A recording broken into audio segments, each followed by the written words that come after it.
Can this technique be carried out in a seated position in speech therapy rooms, or is this generally advised to be carried out lying down? I'm going to go first with this one. Yeah. Because traditionally I learned MFR where you're doing it on the table for the most part. Supine or prone, I learned this work. I did it for years in supine or prone, and I got the thought that it's got to be done that way, but that was more because that's the way I always did it. And the more I started working with vocal coaches as well as speech pathologists and other people with the voice and swallowing disorders, the more I realized a lot of them don't have access to a treatment table.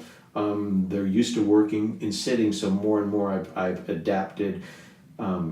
I want to say I've adapted my technique, but I've adapted myself in terms of allowing it to happen in different positions. I do something very contrary to a lot of people who do sitting work, whereas instead of sitting across or beside them and reaching across and doing it from here, I'll work from behind the patient to allow them with a pillow boundary, right, with a pillow between me and them, and so they're leaning back against me, taking some of themselves out of gravity. Okay, I'm behind them so they can't see me from a safety perspective, and I can't see their nonverbals, which are huge to me. So we work with a full-length mirror in front of us, but I love working behind them where they're relaxed against that pillow, which is up against me, taking a little bit of gravity out of the system and eventually working into gravity. So the answer is yes, it can be done pretty much supine, prone, sitting, or if you're tall enough, you can do it standing, right? Because that's, for some people, that's the position of function where the dysfunction might be manifesting. Yeah. So, I think that's great because I work. So when I'm coaching one-to-one clients in the studio, vocal coaching one-to-one clients in the studio, which, by the way, is how I got into all this work.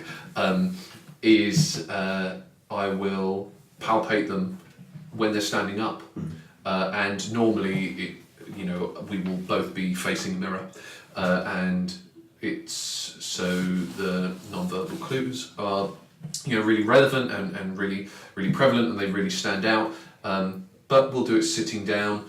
I don't have I operate out of two voice studios. One of them has a treatment couch in it, along with the piano and so on, and the other one doesn't, so I am limited in terms of my treatment protocol that I can do.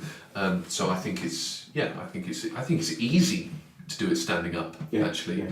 And I think as well, it takes out that whole kind of, okay, I'm sitting down, I'm going to receive some healing or something like that. I think it becomes more practical. Yeah, I also think the power dynamics is important too, that in terms of the dominant and submissive partnership that it ends up, or lack of partnership, right, where we're standing over them, they're laying down as the receiver, which for most people is not a problem, but we don't know our patients' histories, right? And you don't know what you might be triggering by hovering over them as the treater. And I love to have that sense of equality and negotiation in the therapeutic setting.